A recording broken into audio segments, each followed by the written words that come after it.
Isang mapagpalang araw na naman po mga kasawlok. Kumusta po kayo? Kumusta po ang lahat?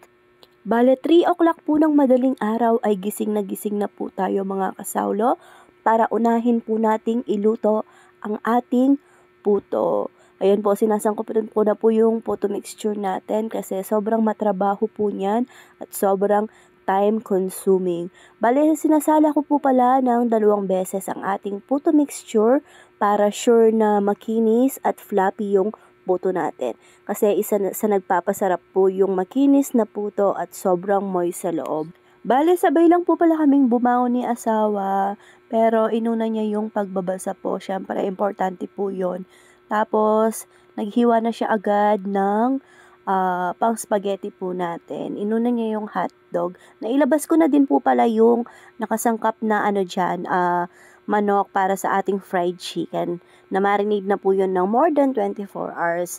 At habang nakasalang po yung puto natin, gusto ko talaga pag nagluluto tayo, laging malinis po yung lababo. Tapos gagamitin pa natin yan, kaya kailangan laging malinis po yan. Pero pagkatapos ko pong linisin yan, si asawa naman na po lahat ng mga naglinis dyan habang inihintay po natin yung time bago tayo mag-deliver. Kaso yan po, inihintay ko pa kasi nakasalang yung puto, kaya nilinis ko na muna. So ayan po, si asawa na din po pala yung nagtrabaho dyan para sa ating mga fried chicken. Habang nakasalang po din yung puto, ay iluluto ko na din po yung ating spaghetti sauce. Ayan po pala yung mga nahiwa ni asawa. Siya po talaga yung naghihiwa. Ewan ko, bakit ba? Kahit na nagluluto po tayo, pinakaayaw ko sa lahat yung naghihiwa po. So, ayan po, no? Nakasalang na po pala yung ating spaghetti sauce. Naglalagay po pala tayo ng kamatis at saka rino sa ating spaghetti para malinamnam po. Grabe, try nyo pong ilagay yung kamatis sa isa sa nagpapalinam mga bulima to.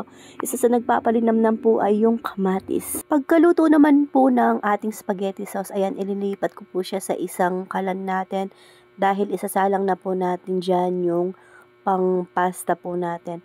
At habang nakasalang po yung tubig na pang pasta po natin, habang pinapakulo natin, eto po, binalot ko na yung mga puto. Ayan po, nilalagay ko siya sa mga, ano ba ang tawag dyan? Siomai paper plate or fries, tapos kinling wrap ko lang po para magandang tingnan. At dahil naka-video tayo, wala mo ng, Raya, oras natik daw nakakin!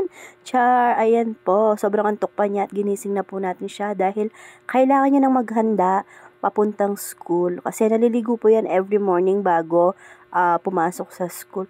So, ayan po, no, di ko na naipakita na nailagay ko na yung pasta sa mga styro. Pero, ayan po, nilalagyan ko na siya dyan ng ating spaghetti sauce. Gustong-gusto po ng mga bata yan. Mabenta po sa mga bata yung spaghetti po na. May kasama na po palang fried chicken yan mga kasawlo. Bali meal po pala yan.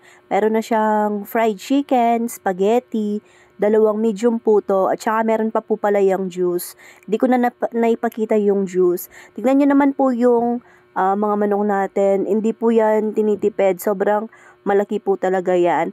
For sa mga gustong naman po, sa mga nagtatanong po, 135 pesos po yan. Meron na din siyang spoon and fork. Kung ayaw nyo po ng puto, pwede naman siyang i-replace ng hotdog na may marshmallow na nakatuhog po. Pwede din po yun. So, ayan po, tapos na po. Bale, babalutin ko na lang po yan para i-deliver natin. May mga napasobra din po pala tayo dyan. Combo meal po na spaghetti with 2 puto, bali 70 pesos. Tapos yung spaghetti naman po na itself, 60 pesos po. Sold out din po pala agad yon pagka-post natin. At ayan po, binabalot ko na po yan. At habang nagbabalot po ako dyan, tapos na din po mag-asikaso si Rai Rai. Hindi ko na po inaasikaso or tawag dito, hindi ko na siya binibihisan, kaya na po ni Rai Rai. Tsaka sinasanay ko din po sila. Lalo na po, busy mom po tayo, kailangan pong matuto din sila. So, ayan po, pinabaunan ko din po pala siya dyan ng spaghetti at puto. So, ayan po yung order ni Ma'am Mercy na pasobra, ihatid po natin. Sabi ko pa mo ako, maghahatid lang ako. Muntik pa akong magagat ng aso dyan eh. Buti na lang naka-video tayo at may evidence tayo. Sabi ko pa mo, mag-ano lang tayo, maghahatid lang tayo ng order, pero tingnan nyo naman, nagimarites pa siya. Ayan po pala si Ma'am Mercy, yung nanay ko po na laging nag-order din. So ayan, fast forward, pagka uwi ko po, naligo muna ako bago tayo mag-deliver, at naalis ko na din po sa ref yung mga juice para malamig po. So ayan po, yan po pala yung order ni Jen na inatid natin sa daycare center dito sa Sepong, Bulaon. So, ayun na nga po mga kasaulo, at dito ko na po tatapusin ang video natin na to. God bless us all po. Bye!